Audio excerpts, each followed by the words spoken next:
16절에서 28절까지 합독하시겠습니다. 시작. 한 사람의 의인이 가진 것이 적은 많은 악인들보다 더 낫나니 이는 악인들의 팔은 부러질 것이나 의인은 주께서 붙드시니라. 주께서는 정직한 자들의 날들을 아시나니 그들의 유업이 영원하리로다. 그들은 재앙에 대해 수치를 당하지 않을 것이며 기근의 날들에 배부르리라. 그러나 악인은 멸망하고 주의 원수들은 어린 양들의 기름같이 되리니 그들은 타서 연기 속으로 사라지리라. 악인은 빌리고 다시 갚지 아니하나 의인은 자비를 베풀고 또 주는도다. 그로부터 복을 받은 자는 땅의 유업을 받을 것이요 그로부터 저주를 받은 자들은 끊어지리로다. 선한 사람은 걸음을 주께서 정하시 주께서 그 일을 기뻐하시느니라. 그가 넘어져도 완전히 쓰러지지 아니함은 주께서 그의 손으로 그를 붙드시니라. 내가 어려서부터 지금 이렇게까지 의인이 버림받거나 그의 시가 걸식함을 아직 보지 못하리로다. 그가 항상 자비로우며 구워주나니 그의 시가 복이 있도다. 악에서 떠나고 선을 행하라. 그리하면 영원토록 거하리라. 주께서 공의를 사랑하시고 그의 성도를 버리지 아니하시나니 그들의 영혼이 보를 받으나 악인의 신은 끊어지리로다. 아멘. 여기까지. 여기 굉장히 중요한 부분들이 이제 좀 지나가고 있어서 이 내용을 주제로 볼 필요가 있어요. 오늘 이게 이제 우리가 잘못 이런 부분들을 오해를 하다 보면 이렇게 오해할 수가 있습니다. 이게 부가 저주가 아닌가 이런 생각을 우리가 가끔씩 할 수 있어요. 이렇게 보면은 성경은 그런 부분에 대해 굉장히 부정적으로 우리에게 말씀을 하고 있고, 특별히 에스겔서 제가 그 두로 이야기를 하였지 않습니까? 그 두로 이야기 속에서 또 그런 얘기가 또 많이 실려 있고, 오늘 여기도 그런 주제가 또 담겨 있습니다. 성경은 부가 저주라고 그렇게 표현하지는 않습니다. 그런데 부가 저주가 될 수도 있다라고 이야기를 하죠. 이런 공감하시죠? 부가 저주는 아니에요. 그러나 저주가 될 수도 있다라고 이야기합니다. 왜냐하면 부가 저주가 되는 자들은 그 부를 의지하기 때문에 부가 저주가 되는 것이죠. 그러니까 의지하지 않을 수만 있다면 이 부는 저주가 되지 않아요. 문제는 하나님과 재물을 겸하여 섬길 수 없다는 얘기는 섬김의 대상에 올라갈 수 있다는 것이죠. 이게 문제라는 것입니다. 그런 차원에서 이 성경은 부를 지적하고 있는 것이지 그 자체는 저주라고 표현하지는 않습니다. 예를 들어서 성경에 보면 예수님이 이 땅에 오셨을 때 예수님을 배척한 자들이 있었어요. 여러분, 그 바리새인들이 대표적인 자들이기도 한데요. 우리는 그들의 종교성 때문에 은혜를 받아들이지 못하고 율법을 지키는 것 때문에 예수님을 받아들이지 않았다라고 생각하겠지만, 성경은 놀랍게도 이런 이야기를 설명을 하면서 바리새인들의 저주를 하나님께서 선포하기 시작하는데, 탐욕이 가득한 바리새인, 이렇게 표현하고 있다는 것을 여러분 보셔야 합니다. 그 탐욕은 그들이 가지고 있는 종교적인 행위를 통해서 사람들에게 뭘 보여주고 싶어 했던 것이면, 종교적인 행위를 통해서 자기의 어떤 어떤 지위를 또 인정받고 싶어하는 그것을 보고 거기도 이제 탐욕이라는 말도 집어넣어 있고, 또 바리새인들이 돈을 좋아하는지라, 이런 혹시 성경 구절 읽으시다가 그 구절 지나가 보신 적이 있으시죠? 바리새인들이 돈을 좋아하는지라, 좋아한다는 거예요. 성경은 이것을 조금 더 적극적으로 돈을 사랑하지 말라, 돈은 일만하게 뿌리가 되나니, 이렇게 표현을 하고 있습니다. 자, 그럼 정리를 할 필요가 있는 것인데요. 부는 저주는 아닙니다. 문제는 저주가 될 수가 있습니다. 어떤 사람에게 저주가 되느냐면, 사랑하는 사람, 부를 좋아하는 사람, 탐욕스러운 사람들, 이런 사람들에게 그게 저주가 된다. 왜? 의지의 대상이 되기 때문에. 오늘 이 37편은 그 부분을 우리에게 설명을 하고 우리에게 말씀해주고 있는 것입니다. 그러면 우리는, 이 성도인 우리들은 이 부에 대한 관점을 어떤 관점을 가지고 살아야 하는가? 라는 것에 대해서 정리할 필요가 있습니다. 불을 다스리는 권능을 가지면 되는 것입니다. 다스리지 못해서 이게 큰 문제가 되는 것이지, 다스릴 수만 있다면 그것이 아무런 문제가 되지 않습니다. 그래서 여러분, 이 다윗을 하나님께서 기뻐했던 이유들이 무엇이냐면, 여러분, 다윗이 골리앗을 이스라엘 백성들이 그런, 아시죠? 막 하나님을 욕하고 저주를 하고 그러는 상황 속에 아무도 그 앞에 나서지 못하고 다윗이 나서서 골리앗을 물리쳤다라고 그렇게 우리가 생각을 하는데, 그것은 다윗이 가지고 있는 정말 훌륭한 믿음 맞습니다. 그러나 하나님께서는 그 믿음이 예를 들어서 사단을, 우리가 표현하자면 사단에게 꾸짖고 사단을 물리치고 이런 믿음이 우리에게 있다 하더라도, 하나님께서는 그 후에 다윗을 달아본 것은 내가 너에게 준 권력을 내려놓을 수 있느냐? 라는 질문 앞에 다윗이 그것을 하나님 앞에 응답을 했다는 것에서 다윗이 위대하다는 것이고, 그가 바세바와 간음한 사건 이후에 나단 선지자가 지적을 했을 때 정말 하나님 앞에 자기의 그 모든 것을 정말 식음을 전폐하고 하나님 앞에 회개했던 이것을 보고 다윗의 그 위대함을 하나님께서는 높여주시면서 다윗은 내게 합한 자로다 라고 이렇게 이야기를 했습니다. 오늘 여기서 한 가지 좀 참고해 보고 싶은 것은, 성경은 모든 역사서, 예를 들어서 열왕기, 그러니까 왕들의 이야기가 어디서부터 시작하느냐면 사무엘상, 사무엘하로부터 시작해서 그 다음에 다른 왕들의 이야기를 소개하고 있어요. 역대상, 역대하는 다른 왕들의 이야기고, 사무엘상은 사울의 이야기죠. 그 다음에 사무엘하는 대부분이 다윗의 이야기입니다. 그러니까 두 왕을 샘플로 내세워 놓고 그 다음에 수많은 왕들을 삶을 나열을 하면서 딱 기준을 잡아 두었어요. 다윗의 길로 갔고 다윗의 길로 가지 않았다라고 이렇게 표현하고 있는, 다윗의 길로 가지 않은 사람들은 누구 길로 간 거죠? 사울의 길로 간 겁니다. 간단해요. 두 왕을 앞에다 내세워 놓고 그 나머지 사람 왕들의 이야기를 누구 길을 쫓아갔는가를 그걸 설명해 주고 있는 거죠. 그러면 우리는 가장 깊게 연구해야 될 대상이 누구냐? 사울과 다윗의 생애입니다. 그게 모든 왕들, 그 왕들이라고 한다면 오늘로 표현하면 이런 것입니다. 여러분, 여러분의 모든 것의 결정권이 여러분 스스로 하는 건 맞죠? 여러분은 어떤 상황이 오더라도 여러분 스스로가 결정할 권리가 있죠. 그래서 여러분 스스로는 여러분의 왕입니다. 여러분은 여러분에게 왕이라 이 말이에요. 왕은 결정할 권리가 있어요.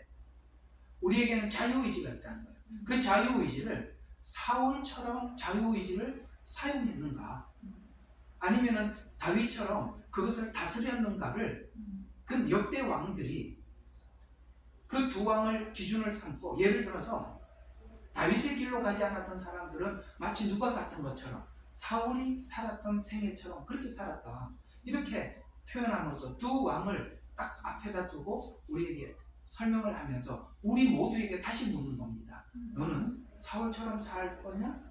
다윗처럼 살 거냐? 라고 우리에게 질문하는 것과 같죠. 그러면 한번 봐요.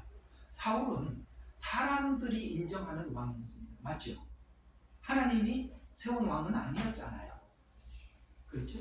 그 사람들이 볼 때 참 용모가 준수하고 참 겸손해 보이고, 이게 사람들이요, 그 외모가 출중하고 힘도 센데 겸손한 사람은 잘 없죠. 예를 들어 돈도 많고 잘생기고 뭐 좋은 거 한번 다 이렇게 끌어모아 권력도 있고, 그런데 겸손하다. 그런 사람 보기가 힘든데 사울이 사람들이 볼 때 그런 사람들이었다. 그런 사람으로 비춰져서 사람들이 추종해서 왕으로 세웠습니다. 그러나 그의 삶이 얼마나 자기를 위한 인생이었고 정말 추한 그런 인생을 살았는지 우리는 사울의 생애를 우리는 잘 알고 있습니다. 거기서 우리가 한 가지 분명히 볼 수 있는 것이 다윗의 생애와 사울의 생애에서 비교가 되는 것이 한 가지가 있어요. 여러분 뭐라고 생각하세요?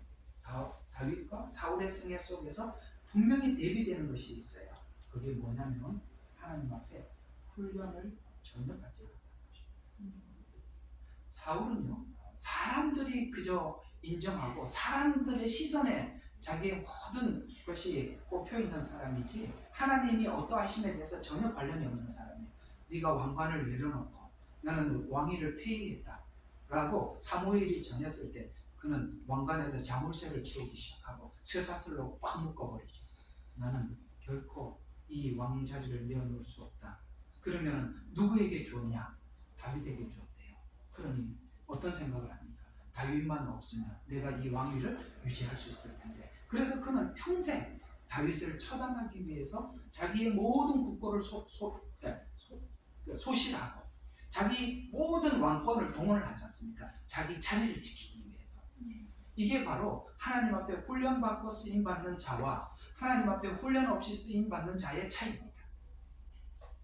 그래서 하나님은 사울을 통해서 다윗을 훈련하죠. 다윗이 훈련이 끝날 때까지, 그러니까 다윗의 훈련이 끝날 때까지 사울을 살려둡니다. 결국은 다윗이 사울을 통한 훈련을 다 마치자 하나님은 사울을 데리고 가시죠.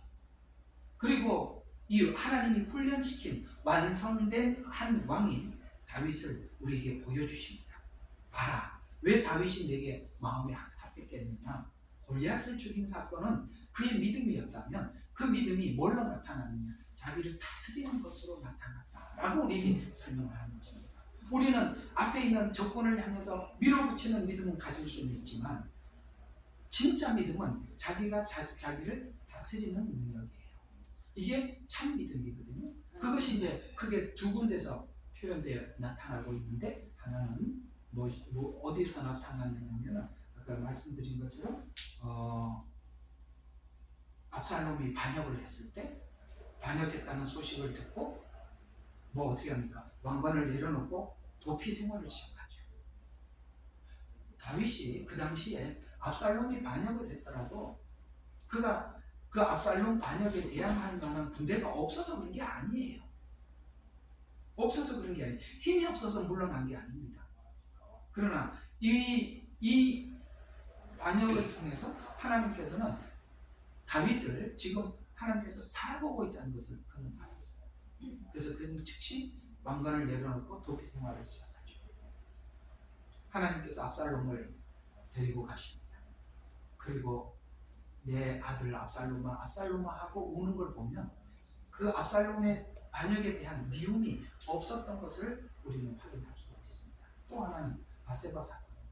이 둘은 모두가 다윗이 자기를 다스린 사건이고 골리앗 사건은 어떻습니까? 그 상대 적에게 자기의 믿음을 표현한 것이에요. 그리고 우리는 자꾸 압살롬 골리앗 사건을 가지고 다윗을 이야기하는데 하나님은 그 얘기를 하고 싶은 게 아니에요. 진짜 믿음은 자기를 다스리는 거다. 이걸 이야기를 하면서 그래서 다윗은 내 마음이 아프다. 여러분 한번 생각해. 사울에게 만약에 다윗이 죽인 자는 1000이고 사울이 당신이 죽인 자가 만만이요 이렇게 했더라면 사울이 어떻게 살았을 것 같아요? 개인적이지 않습니까? 상상도 안 되죠? 네, 그렇습니다. 우리는 사람들의 그 높임과 외침 앞에 오늘 이 사울이 들었던 이 외침 말이죠. 이 앞에서 겸손히 자기를 낮출 줄 알 때 우리는 하나님 앞에 온전한 믿음을 하나님 앞에 고백하게 될 것입니다. 이와 같이 다윗은 부와 권력을 다스리고 살았어요. 그래서 다윗에게는 부와 권력이 장애물이 아니었습니다. 도리어 그걸 다스림으로 인해서 많은 사람들이 이걸 주면 다 변질되는데 다윗이 그걸 다스리는 것을 우리에게 본으로 삼아서 우리로 하여금 너도 하나님께서 주시는 부나 권력을 다스리렴 하고 우리에게 말한 겁니다. 그런데 그 다음 왕이 그 앞에 있는 왕도 권력을 다스리지 못했어요. 그 다음 왕인 솔로몬도 하나님이 주신 그 부를 다스리지 못했어요. 앞에 사울은 뭘 못 다스렸냐면 권력을 다스리지 못했고 그 후에 있는 솔로몬은 부를 다스리지 못했어요. 그러나 유일하게 다윗은 그걸 다 다스렸어요. 그래서 우리가 그 다음 왕이었던 솔로몬은 부와 권력의 지배를 받으며 살았던 것을 우리가 잘 알고 있죠. 그 부와 권력을 잘 유지하기 위해서 타협을 하는 것이 어떤 타협이었죠? 결혼. 그렇게 해서 그것을 잘 유지하려고 그렇게 해왔었습니다. 그러나 결국 이 솔로몬 이후에는 이스라엘은 동이스라엘과 남유다로 갈라지게 되고 그로 인해서 우상 숭배가 시작하게 되고 그 모든 것에 이스라엘의 처참한 실패의 시작은 다윗이 세워놨던 이 아름다운 왕국이 솔로몬에 의해서 무너지게 되고 그것을 회복하는 데까지 너무나도 긴 시간 굉장한 고통을 값을 치르게 되시고 후손들이 이런 것입니다. 자, 그러면 오늘 좀 이 정리를 하고 이 성경 구절을 통해서 정리를 하고 오늘 16절부터 한번 들어가 보도록 하는데요. 성경에서 권하는 이 부요함이 이런 권면을 우리가 들을 필요가 있습니다. 누가복음 12장 33절 우리 같이 시작. 재산을 팔아 가난한 자들을 구제하여 보화를 하늘에 쌓아두라. 아멘. 이해가 가십니까? 왜 이걸 할 수가 있는 거냐면 다스리는 자만, 부를 다스리는 자만 이걸 할 수가 있는 것입니다. 여러분 성경에 보면 이 사도행전에 예수님을 만나지요. 예수님의 복음을 받고 예루살렘 교회가 행했던 행동이 뭐였습니까? 자기들의 모든 재산을 팔아 어려운 사람들을 나누어 줬죠. 쉽게 말해서 이 뭘 이야기하려고 하는 거냐면 그들은 부를 다스렸다. 물질을 하나님이 주신 이유를 알았다. 구약에 그토록 가난한 자들을 구제하고 그래서 성경에 보면 이스라엘 백성들을 하나님이 심판하실 때 꼭 이런 이야기를 해요. 너희들이 나그네를 대접하지 않았고 과부를 멸시하였다. 이건 뭘 이야기하느냐? 뭘 이야기하는 것 같아요? 여러분 이런 모든 것들은 우리가 함께 나누라고 준 것인데 그걸 나누지를 못했지요. 왜 못했습니까? 내 거라고 생각을 하기 때문에. 그래서 그런 이야기를 한 것입니다. 그래서 재산을 팔아서 가난한 사람들을 구제하여 그걸 가지고 어디에 쓰라고요? 하나님의 보화를 하늘에 쌓아두랍니다. 아멘. 여러분 우리가요 하나님께서 각자 부르심이 달라요. 어떤 사람은 물질로 하나님 나라를 위해 섬기라고 부르심을 받은 사람도 있어요. 그러면 그걸 하나님이 주신 지혜로 많은 부를 모았으면 이 하나님 앞에 드림으로 인해서 그가 하나님 나라의 부를 쌓는 거예요. 보화를 쌓는 거예요. 그러면 저 같은 사람은 하나님의 말씀을 맡은 사명자라는 말이에요. 그럼 제가 하나님 앞에 여러분들에게 성실하게 말씀을 준비해서 여러분들에게 전함으로 해서 저도 하나님 나라에 제 보화를 쌓고 있는 것입니다. 어떤 사람은 그 각자가 부르심이 다 다른 거예요. 그걸 행함으로써 하나님 나라에 부를 쌓는 거예요. 놀랍게도 이 땅에 있는 부는 동록이 슬고 좀이 생기고 도적질 맞지만 결국엔 우리 모두 다 잃어버릴 거예요. 그렇죠? 죽음이 우리의 모든 것을 가져가지 못하게 하는 것입니다. 그러나 하나님 나라는 결코 사라지지 않죠. 영원. 그래서 성경 불의한 친구로 제물로 친구를 사귀라. 불의한 제물로. 그래서 우리가 부활에서 고린도전서 15장에 부활장에 가보면 썩을 것을 심어서 썩지 않아야 할 것으로 거둔다고 이렇게 말씀하고 있어요. 썩을 게 뭐죠? 썩을 게 우리가 지금 가지고 있는 이 모든 것들은 다 사라지고 썩을 수밖에 없는 것들이지만 그것을 통해서 우리가 하나님 나라의 모든 것을 쌓는 것처럼 말이죠. 이런 것처럼 우리가 절제하는 능력, 그 다음에 하나님 주신 것을 다스리는 능력, 이것이 성경에서 흔히 말하는 우리가 계속 강조하고 있는 자기 부인이고 하나님 영광을 나타내는 능력입니다. 이 일이 완성될 때까지 오늘 이 시편의 권면이 필요한 거예요. 그래야 내가 나를 다스려 나갈 수가 있기 때문에 그런 것입니다. 그래서 오늘 16절부터 우리 한번 계속 보겠습니다. 이 37편이 너무 중요한 이야기라서 좀 시간이 많이 걸리긴 하지만 우리 한번 계속 보도록 하죠. 자, 우리 16절, 17절 같이 시작. 한 사람의 의인이 가진 적은 것이 많은 악한 길에 보다 나으니 이는 악한 길에 떨어질 것이나 의인은 주께서 주시니라. 아멘. 이게 무슨 말입니까? 한 사람의 의인이 가진 적은 것, 무엇이 적죠? 의인들이 가지고 있는 이 적은 것들. 이게 예를 들어서 우리가 가지고 있는 크기로 보면 작게 보이는 것들이 어떤 것일까요? 우리가 가지고 있는 복음이고 우리가 가지고 있는 하나님께서 훈련시켜 완성시킨 어떤 하나님 앞에 훈련받은 어떤 것들, 영적으로 세워진 것들, 이런 것들이 작게 보여도 부피로 보면 작아 보이지만은 뭐라고 이야기합니까? 16절에 보니까 의인이 가진 작은 것이 많은 악인들의 부보다 낫답니다. 아멘. 여러분 공감하시나요? 네. 그래서 이 원래 이게 원어로 의미는 이런 말로 풀이되었어요. 그러니까 원어적 의미로 요 말이 좀 이렇게 좀 어렵게 표현되어 있으니까 요거를 좀 풀어서 표현하면 이런 얘기입니다. 의인은 악인의 음모 때문에 재물을 모으지 못했다. 원어 성경이 원어로 이렇게 원어 성경은 아닌데 원어로 풀어놓은 이야기들이 이런 차원에서 우리한테 참 큰 혜택이 되는 거예요. 이렇게 나와 있어요. 의인은 악인의 음모 때문에 재물을 모으지 못했어요. 그런데 재물을 얻지 못해서 마음을 겸비해서 하나님을 경외하는 것을 누렸지만 이렇게 나와 있다. 이해가 가십니까? 예. 우리가 없어서 주님을 찾게 된 거. 빼앗겨서 억울해서 하나님 앞에 나온 것이 우리 인생의 손해가 아니다.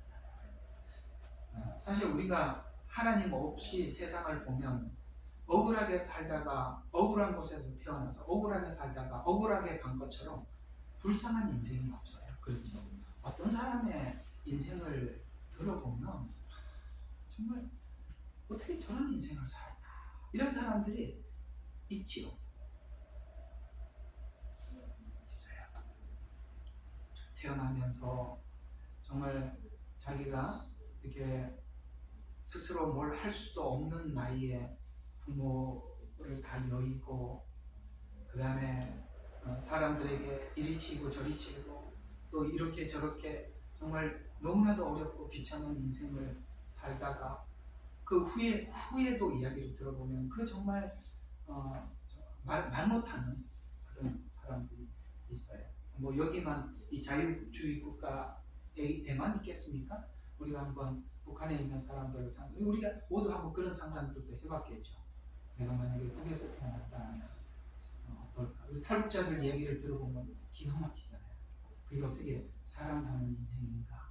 내가 만약에 거기 태어났더라면 이런 생각들이 우리가 한번 해보지 않겠습니까? 그들의 삶이 너무나도 억울하고 그런데 그것이 만약에 전부라면 우리 인생이 그렇게 살았던 사람들의 생애는 너무나도 비참하고 억울한 거 아니겠어요? 그런데 하나님 안에서 우리가 돌이켜 생각해 보면 저는 이제 이 시국에서 오랫동안 사역을 하고 그들을 참 많이 만나보고 그들의 어떤 신앙에 대한 이야기를 들었지 않습니까? 그런데 제가 이렇게 느끼는 느낌 중에 하나는 뭐냐면 한국 와보면 교회가 그렇게 안락하고 편리할 수가 없잖아요. 그렇죠? 참 들어가 보면 시스템 정말 그렇겠죠.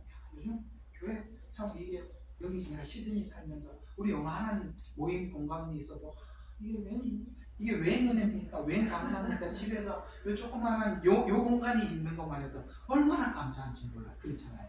이게 거실만한 사이즈밖에 안 되더라도 우리가 여기 모일 수 있다는 게 얼마나 감사해요. 한국에 가보면 시골 교회 가도 이거보다 낫다고요. 그렇죠. 네, 시골 교회 가도. 근데 중국에 가서 보면 이게 얼마나 감사한지 몰라요. 중국 교회에서 예배를 드리는 모습들을 보면 정말 2중 3중으로 문을 닫고 바깥에서는 밖에서는 2중 3중으로 감시를 사요. 이상한 사람이 오면은 온다고 전화하고 연락하고 예배 드리다가 예배 안 드릴 줄 위장하고 이런 걸 해가지고 처음에 제가 갔을 때는 이 찬송을 부르는데 이 찬송을 소리 내서 부르지 못해요. 입만 뻥긋뻥긋해요. 왜? 옆집에서 들고 신고 들어가고. 중국이 그 정도면 북한은 어떻게 했어요?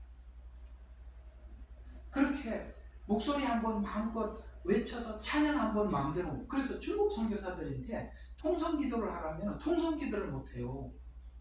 목소리를 높여서 기도해 본 적이 없으니까 이상하게 중국 선교사들은 주여 삼창하고 통성기도 하겠습니다 그러면 사람들이 이게 나오지를 않아. 평상시에 하도 안 해서. 우리 중동에 있는 사람들 예배 드리는 거 혹시 보셨나요? 그 지하에 방음되는 곳에 거기 가서 마음껏 하나님 앞에 찬양하고 기도하고 그 시간이 너무나도 행복해서 그날만 손꼽아 기다리고 그렇게 예배드리고 그나마 근데 한국교회 보면 시설도 좋고 누구든지 차를 타고 와서 예배드리고 성가대 기가 막히죠. 앞에 있는 찬양팀 얼마나 좋습니까? 근데요 중국 교회하고 신앙 비교를 해보면 너무 차이가 나요. 외형은 좋을지 몰라요. 그러나 이게 뭘 얘기하는 거냐면 우리 주변에 있는 좋은 조건들이 내 신앙에 플러스가 되는 게 아니라고 성경은 이야기하거든요. 의인이 가지고 있는 작은 것이 악한 자들이 가지고 있는 많은 부보다 낫다는 거예요. 여러분들이 하나님께서 주신 이 신앙의 작은 것들이 여러분들에게 얼마나 귀한지 모르는 거예요. 이걸 하나님께서 심어주는 거예요. 그게 우리가 이해가 잘 안 되는 부분이에요. 하나님, 저를 안정되게 만드는 것은 부한 것이지 어떻게 신앙입니까? 라는 갈등이 처음부터 일어나는 거예요. 하나님, 저는 많이 가지면 제가 안정감을 느끼는데 하나님께서는 이걸 가지고 가시고 네가 믿음을 가져야 네가 모든 것을 소유한다 라는 이 충돌 사이에서 우리가 이게 깎여지고 하나님이 이기셔야 되는 거예요. 그럴 때 여러분에게는 믿음이 생기고 심겨지고 자라가는 것입니다. 그래서 여러분 오늘 이 16절에 있는 말씀 우리 모두 다 공감하십니까? 한 사람의 의인이 가진 적은 것이 많은 악인들의 부보다 낫다는 거 공감하시나요? 예, 그렇습니다. 그래서 우리에게 이 어렵고 정말 이렇게 이해 안 되는 이런 어려운 삶이 우리 인생에 결코 손해가 아니라는 거. 그 다음 절 보세요. 이는 악인들의 팔은 부러질 것이나 의인은 주께서 붙드심이라 라고 말씀하고 있습니다. 왜냐하면 악인들이 의지하는 권력이나 부는 화살이 부러지는 이유는 하나님의 심판 앞에서 완전히 부러질 것을 의미할 것입니다. 인간이 만든 안정, 예를 들어서 부나 권세 이런 것들은 반드시 파괴되고 소멸될 것이니 그것을 부러워하지 말라는 것입니다. 우리는 이제 그 부분에 대해서는 우리 모두 다 이제 알았어요. 그렇지. 우리 하나님 앞에 서면 이게 다 아무 의미가 없지 라는 것을 우리 알게 되었지 않습니까? 그래서 인간의 본체는 의지하며 살게 되었어요. 의지하며 이걸 아셔야 돼요. 사람은 왜? 성경에는 안 나와 있지만 우리 유명한 철학자 아리스토텔레스가 그런 얘기를 했지 않습니까? 인간은 사회적 동물이라는 그 참 유명한 말이잖아요. 사회적 동물이다. 홀로 무인도에서 혼자 사는 그 사실 정상적인 사람은 아니죠. 요새 그 산에 있는 사람들 뭐죠? 자연인 맞아. 나는 자연인이다. 그거 가서 사진 찍고 오는데 그거 시청률이 남자들이 그렇게 많이 보려네요. 왜 남자들이 많이 볼까? 시청률이 굉장히 높답니다. 그게 나도 가고 싶은데 가 있는 사람 이야기를 들어보는 거죠.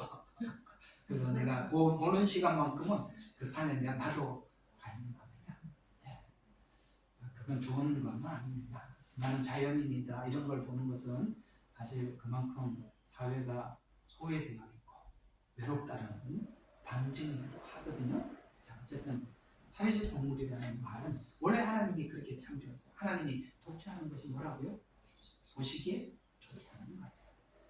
사람이 홀로 사는 게 하나님 보시기에 좋은 게 아니에요. 그래서 하나님은 하와를 갈빗대를 뽑으셔서 하와를 만드셔서 뼈 중에 뼈요 살 중에 살이라 그렇게 해서 둘이 만나서 살게 해주셨듯이 하나님 원래 인간을 창조할 때도 인간이 하나님을 의지하며 살도록 했고 또 인간이 인간을 의지하도록 그래서 원래 인간은 본성적으로 의지하며 살아가는 것이 본성적인 하나님의 창조예요. 그래서 인간은 하나님을 의지하며 살아가야 하고 아담과 하와는 서로 의지하여 살도록 그렇게 창조하셨어요. 의지의 대상이 하나님이 되어야 하는데 문제는 이 권력이나 부는 하나님을 의지하려고 하는 것을 거기 의지하게 자꾸 만들기 때문에 그게 악이라 이 말이에요. 근데 우리가 예수 밖에서는 그것이 악이라는 말을 이해를 못해요. 그게 왜 하나님 악입니까? 라고 이야기를 하지만 아니요. 그래요. 저는 이제 우리 모두 다 하나님께서 이런 부분들을 다들 다루시고 훈련시킬 건데 이거 예외 없이 믿음이 자랄 수는 없어요. 이거 나 그거 안 하고도 제 믿음 가질 수 있는데요? 라고 여러분들 자만하지 마세요. 그거 다 누가 다 보시는 거예요. 이 부분을 참 많이 다룹시다. 우리가 신앙생활을 하고 성숙해가는 과정 속에서 많이 물으세요. 이 부분에 대해서. 참 희한하게 묻기도 하세요. 우리 경험상 많이 그렇게 물으셨어요. 근데 이게 참 중요하다는 걸 참 많이 느꼈어요. 이 훈련을 받지 않고는 하나님께서 어디를 가라고 하시든지 무엇을 하라 그러든지 하지를 못해요. 왜? 준비가 돼야 가거든요. 그러니까 준비가 안 됐는데 가라고 그러세요. 믿음으로 가라고 그러세요. 근데 믿음으로 가는 것을 갈 수 있는 사람은 하나님께서 어디를 가든지 어떤 형편에 있든지 하나님이 내게 공급해 준다는 걸 믿는 사람은 어디든지 가 있어요. 그런데 가라고 그랬는데 준비가 안 돼서 못 가는 거예요. 그래서 다들 물어보면 하나님 당신에게 그 일을 맡겼는데 왜 그 일 못 하시냐? 왜 지금 주저주저 하냐? 그러면은 다 똑같이 이렇게 얘기를 해요. 근데 제가 아직 준비가 안 됐어요. 준비는 믿음이 준비하는 거지. 아시겠어요? 네. 믿음이 준비를 하는 거지. 내가 준비하는 게 아닌데. 다들 그게 그냥 내가 준비를 해야 된다고 생각들을 하시거든요. 근데 그걸 하나님께서 우리가 일생을 살아가는 과정 속에서 하나님과 경험하게 하세요. 참 어쨌든 저희들이 어떤 지난날 과거의 삶인데 아니 학교 졸업하고 교회를 개척해라. 개척했던 이야기도 참 기가 막히는 이야기죠. 정말 돈 한 푼 없는데 개척을 하라니 이게 참 이런 황당한 일이 어디 있어요. 그래도 그걸 하나님께서 그런 개척 자금을 참 그 간증도 참 기가 있어요. 한 25년 전 얘기가 꽤 됐죠. 그렇게 개척하게 하시고 거기 사이판 가서 선교할 때도 진짜 아무것도 없이 중국도 그랬고 여기 올 때도 이런 것들이 과거에 하나님께서 이런 부분들을 저희들에게 보여주시고 훈련시켜 주셨던 이런 물질에 대해서 이런 것을 훈련시켜 주었던 것이 있었기 때문에 그렇지 이런 것들은 누군가로부터 사람으로부터 온 게 아니라 사람의 마음을 움직이는 것도 하나님이시고 하나님께서 사람을 통해서 어떤 방법도 그렇게 공급해 주신다. 이게 있으니까 우리가 할 수 있는 것처럼 바로 이 부분이 우리의 생애에 하나님 앞에 그 믿음의 정상적인 궤도에 서기까지 필연적으로 넘어가야 되는 과정들이에요. 그래서 다윗은 참 그렇게 그래서 한번 생각해봐요. 다윗의 생애와 모세의 생애를 보면 위대한 하나님의 종들 아닙니까? 그렇지 않아요? 근데 그들이 받았던 훈련의 기간들을 한번 가만히 연상을 해보세요. 모세는 사실 80년이라는 기간을 훈련을 받은 것입니다. 쓰임받는 건 사실이에요. 이렇게 다윗의 생애는 우리가 알다시피 얼마나 모진 훈련의 과정을 거칩니까? 그랬기에 그는 끝까지 하나님 앞에 하나님의 종으로 그렇게 설 수 있었던 것이죠. 이런 것처럼 여러분 하나님은 지금 뭘 훈련을 시키는 거냐면 의지의 대상이 누군지를 분명히 알려주는 것입니다. 기억해 주셔야 해요. 자, 그래서 그런 의미에서 의인이 가진 작은 것이라 할지라도 악인이 가진 그보다 낫다는 말은 하나님을 의지하는 것이 세상에 어떤 것을 의지하는 것보다 낫다는 말이 되는데 왜냐하면 18절에 이어서 이렇게 말씀을 이어가고 있습니다. 주께서 정직한 자들의 날들을 아시나니 그들의 유업이 뭐하라고요? 영원하리라. 하나님은 왜 그렇게 훈련을 시키고 하시느냐? 여러분들이 이렇게 하나님 앞에 드려진 모든 것들은 영원이라는 기억으로 남아있는 것입니다.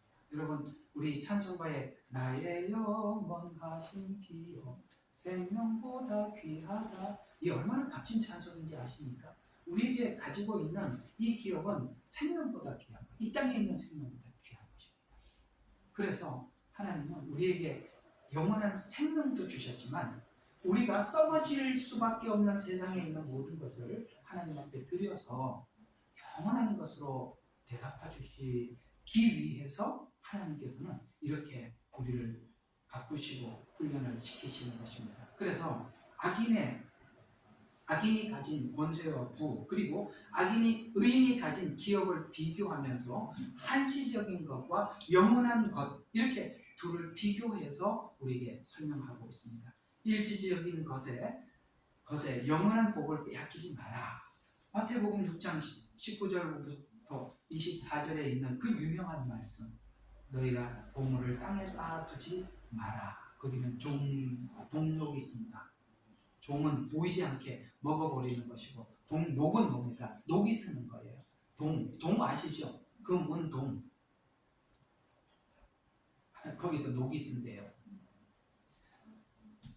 제가 이거 갑자기 이렇게 우리 한국어가 가지고 있는 어떤 약점들이 좀 있잖아요, 그죠? 그 같은 어떤 단어도 여러 가지 그 의미로 쓰여지잖아요. 제가 교회 다니면서 찬송가를 부르는데 정말 오랫동안 안 풀린 한 단어가 있었어요. 근데 나중에 보니까, 자세히 보니까 그게 뭔지 나중에 정말 그게 뭐냐, 종의 몸에 지닌 것도 아낌없이 드리리다. 이 찬양 아시죠? 그 구절, 우령. 부름받아 나서니 어디든지 가오리다. 그 다음에 괴로우나 즐거우나 주만 따라 가오리니 어느 누가 막으리까? 죽음인들 막으리까? 라는 그에서 3절인가 보면 그러니까 이 종의 몸에 이렇게 했는데, 나는 그걸 어떻게 생각했냐면, 어디 가서 종이까지 다 줘야 되는구나. 종이로 봤어요. 나중에 왜 종이로 적어야 되는데 왜 종의라고 적었지? 이게 너무 오랫동안 이해가 안 됐는데, 나중에 알고 보니까 종의 몸에, 이게 종들, 종이 가지고 있는 몸에 지닌 것도 아낌없이 드리리다, 이렇게 얘기하면 나는 이 종이 이제 페이퍼인 줄 알았다는 오랫동안. 그래서 그 옛날에는 이렇게 종이라는 그런, 처음에 초신자 때 잘 모르잖아요. 그래서 이제 우리가 어디 가도 선교를 하러 가든지 뭘 가면 내 종이까지 다 주고 가야 되는 거구나. 이렇게 생각을 진짜 오랫동안 했는데, 나중에 보니까 그 뜻이 아니라는 걸 알고 깜짝 놀랐어요. 우리가 좀 그런 말들이 있지 않습니까? 그러니까 노기스, 뭐죠? 녹이 쓸지 않는, 아까 동이 갑자기 동이 생각나는데, 동을 보면은 청동과 홍동이 있는데, 원래 이 동은 녹이 잘 안 쓸어요. 그런데 녹이 쓴다는 게 땅에서는 녹이 쓴다는 거죠. 그러나 하나님 나라에 여러분들이 올려드린 상급들은 영원히 준비하셨다가 주님을 만나면 여러분 상급이 여러분이 준비되어 있을 것입니다. 이런 이야기는 사실 하시는 분들은 사실 하나님의 상급에 대해서 믿지 않아서 하는 거라고 저는 생각을 해요. 저는 상급에는 관심이 없습니다. 그래서 천국에만 가면 됩니다. 이 말은 저는 아직도 어린아이입니다, 이런 이야기입니다. 그거는 정말 어린아이가 하는 이야기지, 예수님의 재림을 믿고 부활을 믿고 그 다음에 하나님 나라의 상급을 믿는다면 우리는 그런 말을 더 하면 안 되는 거예요. 자, 그러면서 그 이야기를 쭉 하다가 6장 33절과 34절, 그 유명한 이야기가 그 이야기를 하다가 후반부에 등장을 하죠. 먼저 하나님 나라와 그 일을 구하라. 내일 일은 내일 염려하라. 오늘 고생 족하다. 저는 이 말이 참 마음에 들어요. 오늘 고생 족하다. 그래서 여러분들 가운으로 육체 노동을 하고 힘들게 사시는 분들은 여기다, 여러분 책상 위에다가 이렇게 붙여 놓으면 좋겠습니다. 오늘 고생 족하다. 아시겠죠?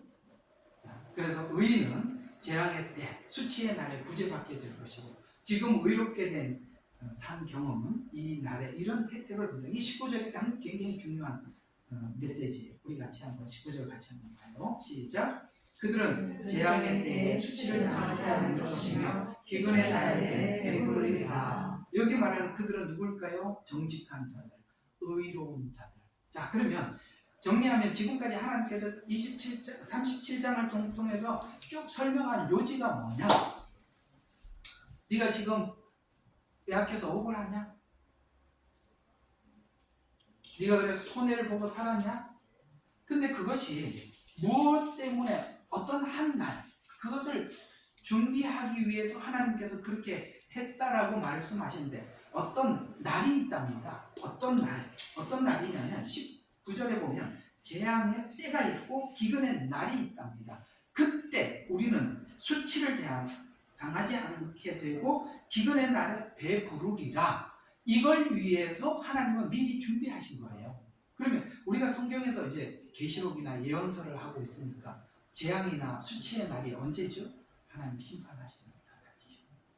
자, 이게 재앙의 날을 요엘서에서 재앙의 날을 잘 설명을 하고 있어요. 거기 보면 이런 말씀이 나와요. 요엘서를 한번 가보십시오. 요엘서 1장입니다. 이 소선지서 안에 있어서 찾기가 쉽지 않을 거예요. 페이지 수도 작아요. 그러나 한번 찾아보십시다. 요엘서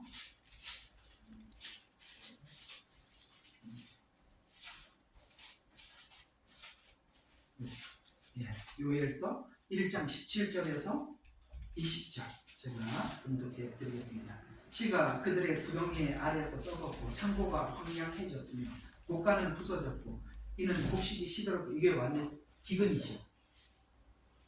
맞잖아요, 그죠? 씨가 썩었어요. 곡간이 부서졌어요. 그 곡간에 있는 것이 시들었어요. 짐승들이 어찌 신음하는지 소떼가 어찌할 바를 모르니 이는 그들에게 초장이 없습니다. 정녕 양떼도 황폐케 되었도다. 완전히 기근을 이야기하는 것입니다. 지금 아까 심판과 기근의 때를 말씀한다고 그랬습니다. 그러면서 19절에 오 주여 내가 주께 불을 주시니 이는 불이 광야에서 초장을 삼켰고 화염이 들의 모든 나무를 태웠습니다. 들의 짐승들도 또한 주께 불을 주지오니 이는 강들이 말랐고 불이 광야에 초장들을 삼켰습니다. 이게 언제 있는 일이죠? 네, 7년 시간에 나팔재앙과 대접재앙 때 있을 기근을 이렇게 표현한 것입니다. 아시겠어요? 그래서 그때는 초목이 불을 타고 정말 이게 모든 것이 엄청난 심판의 때, 기근의 날이 올 것이라고 그렇게 말씀하고 있는데, 이때 성경이 이게 뭐라고 이야기하느냐면, 이게 어디 나오는지 성경 구절을 제가 못 찾아놨는데 여기 보면 요엘서에 이런 말이 나와요. 메뚜기가 먹다 남은 것은 느시 먹고 느시 먹다 남은 것은 황충이 먹고. 이 셋이 뭔가 저는 좀 사전을 찾아봤더니 메뚜기보다 조금 더 큰 게 느시고 늑보다 조금 더 큰 게 황충이래요. 근데 이 메뚜기, 늑보와 황충을 어떻게 구분하느냐라고 봤더니 어떤 그 평방 제곱미터 안에 몇 마리가 들어가서, 예를 들어서 메뚜기가 그 다 먹으려면 그 메뚜기 숫자가 많아야 되고, 늑이 들어가면 그보다 조금 더 숫자가, 그 늑의 숫자가 적게 들어가도 그 지역을 다 갉아 먹을 수 있고, 그 다음에 황충은 더 몇 마리 없어도 다. 근데 문제는 이 메뚜기 재앙이 여러분 바로 애굽 재앙에 등장하는데요. 여러분 메뚜기가 지나간 곳에는요 뿌리까지 다 먹은 거예요. 아무도 남질 않아요. 여기 보니까 뭐예요? 그들의 흙덩이 아래서 썩었대요. 왜? 다 먹어버린 거예요. 그래서 내가 이게 황충 메뚜기를 봤는데 황충이 조금 더 커요. 메뚜기는 좀 작아요. 그런데요, 보세요. 이렇게 달라붙어서 먹는다고요. 그래서 저번에 그 황충이 한번 아프리카에서 막 바람 따라서 지금 막 중국으로 온다고 난리 났었잖아요. 그때 그 황충들이 메뚜기 떼가 먹은 양이요, 하루에 4만 명이 먹는 식량을 먹었답니다. 대단하죠. 그러니까 마지막 때 기근이 얼마나 심하겠어요. 근데 하나님께서 이런 우리에게 주어진 이런 잔잔한 훈련을 통해서 하나님의 공급하심을 경험을 하고 하나님께서 우리를 보호하심을 경험을 하고 이런 훈련을 시키는 것은 오늘 19절에 언제를 위해서 그렇게 했다고요? 다시 빨리 봐요. 언제를 위해서? 심판과 기근의 때를 위해서 그걸 준비해놨다는 거예요. 그래서 우리에게 이런 작은 훈련들이 결국은 하나님께서 주시는 그 위기의 시간에 우리가 그것을 믿음으로 잘 견디기 위해 하나님께서 잔잔한 이런 훈련을 통해서 하나하나 경험시켜 주시는 것이다 라는 것이에요. 여러분, 우리가 하나님 앞에 이렇게 위기가 왔을 때 여러분들이 뭐 쓰러졌다 일어섰다 쓰러졌다 일어섰다 이런 일들을 반복을 하시겠지만, 그러나 거기서 우리가 경험하는 것은 결국 모든 것은 하나님의 손에 의해서 우리에게 주어지는 것이구나라는 것을 우리가 믿게 되는 것으로 결론을 내리잖아요. 그 경험으로 끝이 나는데, 이 경험이요 진짜 어려움이 왔을 때 여러분에게 엄청난 위로가 되고 믿음이 되는 거예요. 이것이 실제 자기 생애의 경험으로 와닿지 않았던 사람들은 이 말을 이해를 못하는 거예요. 그래서 여러분에게 찾아오는 크고 작은 시련들이 하나님께서 엄청난 어떤 시간들을 준비하는 하나님의 방식이다, 이렇게 이해를 하시면 되겠습니다. 20절 계속 이어서 보겠습니다. 20절, 그러나 악인은 멸망하고 주의 원수들은 어린 양들의 기름같이 되리니 그들이 타서 연기 속으로 사라지리라. 악인은 빌리고 다시 갚지 아니하나 의인은 자비를 베풀고 또 주는도다, 이렇게 말씀하고 있습니다. 자, 여기 보면 뭐 19절과 20절은 20절은 여러분 우리가 잘 이해가 되는 부분들이라서 그냥 넘어가겠습니다만, 그냥 21절이 이야기하고 있는 그게 뭐냐면은 악인과 의인은 어디에서 다른가, 근본적으로 이걸 지금 우리에게 말씀해 주고 있는데, 의인은 자비를 베풀고 주고, 그래서 여러분 있잖아요, 주는데 나누어 주고 주는데 굉장히 익숙해져 있어야 돼요. 리드컴에서 할 때 저희 옆에 고물 아저씨가 있어요. 이 사람은 어디 차도 진짜 고물 타고 다니면서 온데 다니면서 고물은 참 집안에 아마 진짜 쌓아놓은 게 정말 너무 많아. 근데 참 고맙게 우리 집 못 쓸만한 거 가지고 가라면 뭐든지 가지고 얼마나 고물이 많은지. 그 사람은 정말 이게 남 주지를 못해. 뭐든지 다 필요해. 그래서 막 그것도 나중에 보니까 하나의 정신병이더라고.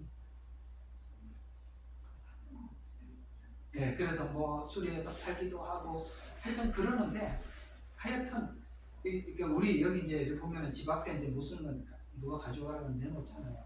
그 고물차 끌고 다니면서 항상 그거 바빠. 근데 사실 저는 참 좋았습니다. 이게 버리기 애매한 거 가지고 가라 그러면 다 가지고 가고 또 가져갈 거고. 그래서 사실 여기 이사 올 때 그분에게 많이 줬어요. 아니면 그것도 버리려면 얼마나 힘들어요. 우리가 하나님께서 우리에게 시키는 훈련은 나누어 주라. 그럴 때 우리가 그 작은 나눔이 우리 마음을 비우게 만드는 거예요. 사실 우리가 좀 이렇게 남들에게 주고 나면 우리가 손을 이렇게 펴는데 우리가 참 유리하잖아요. 성경에 보면 손 마른 병이라는 게 있어요. 이게 뭘 하기만 손이 자꾸 오그라드는 거예요. 이게 뭐냐면 재물을 모으고 권력을 모으고 영적인 그런 의미를 가지고 있는 거예요. 여러분 성경에 보면 문둥병, 안진병이, 이런 병들은 영적인 어떤 의미들을, 물론 실제적인 병입니다. 그러나 그 의미를 가지고 있어요. 문둥병은 죄를 짓고도 죄를 느끼지 못하는 감각이 죽은 상태, 이걸 우리에게 설명을 하는 것이고요. 손 마른 병은 뭐든지 보기만 하면 금어져요. 다고 거머리는 다고 하느니라. 아시겠죠? 그런 영적 질병을 이야기하는 것입니다. 안진뱅이는 하나님을 알면서도 일어서서 하나님을 높이지거나 찬양하지 못하는, 그저 앉아서 늘 하나님 앞에 그냥 앉아서 듣기만 하는, 아무것도 하지 못하는 그런 이야기를 하고 있는 것입니다. 중풍병, 신앙의 균형을 잃은 것을 이야기하는, 다 그런 영적인 의미는 있어요. 물론 병은 병이지만 이런 질병도 영적인 의미를 담고 있다는 거예요. 손 마른 병, 우리가 손을 펴라고 이야기하는 거예요. 손을 펼 때 우리는 이 재물로부터 여러분을 지키고 나누어 줌으로 인해서 우리의 마음에 넉넉함을 유지할 수가 있는 거예요. 주세요. 그냥 주세요. 그냥 뭘 바라고 주지 말고 그냥 주세요. 오늘 뭐 이렇게 나누는 이야기를 하다 보니까 이제 우리도 보니까 그거 한번 할 때 됐지요? 그 뭐죠? 뭐라고? 바자회. 바자회를 할 때가 됐습니다. 그래서 그런 물건들을 이렇게 나누기도 하고 주기도 하고 좀 그런 것들이 필요해요. 그래서 오늘 여기에서 21절에서 우리에게 주는 권면이 뭐냐면, 악인과 의인의 생활 습관이 서로 다르다, 이걸 얘기하는 거예요. 생활 방식 스타일이 다르다. 그래서 이 악인은 빌리고 다시 갚지 않는데요. 공감하시죠? 이런 사람 만난 적이 없다? 있다? 있죠? 참 지독해지죠? 네 거도 내 거, 내 거도 내 거. 이렇게 늘 그렇게 생각하는 사람들이, 그렇게 생각하고 사는 사람들이 있더라는 거예요. 그게 바로 생활 습관에서 다르더라. 그래서 우리가 지금 하나님께서 우리에게 권하는 게 뭐죠? 너희들이 악인이 가지고 있는 생활 습관이 있는지 돌아봐라. 그런 생활 습관을 고쳐라. 이렇게 얘기를 하고 있는 것입니다. 그리고 의인들은 어떻게 합니까? 자비를 베풀고 준다. 이게 차이가 나죠? 갚지 않는다, 그 다음에 준다, 이 차이다 라고 말씀하고 있는 것입니다. 이 말씀이 야고보서에서도 또 한번 우리에게 자세히 설명하고 있는 부분들이 있어요. 야고보서 2장 5절과 6절을 보니까 가난한 자는 선택해서 믿음 안에서 부요하게 하신다. 우리가 이 가난이 손해가 아니다. 가난한 자를 선택해서 우리는 도리어 어디로 부요하게 만들더라? 믿음에서 부요하게 만들더라. 야고보서 2장 14절과 18절에 보면 헐벗은 자들을 보면 베풀어 주어라. 그러나 야고보서 5장 1절과 6절에 보니까 악인들은 하나님 앞에 눈물 흘릴 날이 온다라는 말씀이 오늘 시편 37편에서 지적하는 내용과 동일하더라. 그래서 야고보서 이야기는 느닷없이 악인과 의인들의 생활 습관에 대해서 설명한 것이 아니라 생활 습관에서 우리의 그 신앙을 우리가 점검해 볼 수 있다라고 그렇게 우리에게 말씀하고 있는 것입니다. 우리 22절까지만 좀 보도록 하겠습니다. 자, 그러면 22절 이렇게 말씀하고 있습니다. 그로부터 복을 받은 자는 땅을 유업으로 받을 것이요 그로부터 저주를 받는 자는 끊어지리라. 자, 복을 받는 자, 축복받는, 무릎 꿇는 자라는 뜻으로 그 사람은 어떤 자? 주를 기다리는 자, 온유한 자라고 이렇게 설명을 하고 있는데요. 하나님께 복을 받은 사람이 누구냐? 하나님의 섭리를 믿고 하나님께서 내게 어떤 어려움과 힘든 상황을 주시더라도 하나님은 어떤 목적을 가지고 우리에게 그걸 주셔서 결국은 내가 믿음을 갖게 하기 위해서 이 상황을 주신다라는 것을 믿고 주를 뭐 한다고요? 기다리고 온유하게 받아들여. 온유하다는 말은 여러분 성경의 이 온유를 잘 이해할 수 있도록 우리에게 설명하고 있는 한 인물이 있어요. 누구죠? 온유 하면은 이꼴 모세입니다. 그래서 성경에 보면 모세는 온유함이 지면 위에 승하였더라 이렇게 표현하고 있는데 무슨 말이에요? 세상에 누구보다 온유한 자라는 표현을 하고 있습니다. 그러면 모세가 왜 이렇게 온유하냐? 성질 대단한데 그죠? 40세 때도 봐도 대단하고 그죠? 보면 성질이 좀 까칠해요. 그런데 온유하대요. 어디를 봐서요? 바로 이스라엘 백성들이 범죄했을 때 하나님께서 모세에게 이렇게 말을 했죠. 내가 이 민족을 지워버리고 내가 너를 통해서 새롭게 시작하겠다라고 했을 때 모세는 하나님 앞에 뭐라고 얘기했습니까? 하나님, 아닙니다. 제 이름을 생명책에 지우시고 저들을 구원해 주세요. 그걸 보고 온유라고 표현한 거예요. 하나님, 우리가 이런 마음을 가져야 가족 구원을 할 수 있어요. 이런 마음을 가져야 그 민족을 구원할 수 있어요. 그래서 이런 마음을 가졌던 신약에 또 한 사람이 있었어요. 바울이에요. 바울도 그랬죠. 하나님, 내 민족을 생각하니까 너무 가슴 아픕니다. 차라리 내가 내 이름이 지워지더라도 하나님 이 민족을 구원해 주세요 라고 했더니 하나님께서 이스라엘을 구원할 계획을 로마서 9장부터 11장까지 설명해 주신 거예요. 여러분 아시다시피 구약의 가장 말씀의 핵심 주인공 중앙에 서 있는 사람이 모세라면 신약 성경의 가장 중앙에 있는 자는 바울입니다. 그러면 누구에게 하나님이 말씀을 주셨어요? 바로 그런 마음을 가진 자에게 하나님은 말씀을 풍성하게 주신 거예요. 자기를 위해서 사는 사람에게 말씀을 주지 않아요. 하나님의 마음을 가지고 그 영혼들을 바라볼 줄 아는 자에게 하나님이 그렇게 말씀을 풍성하게 주신 거예요. 온유한 자.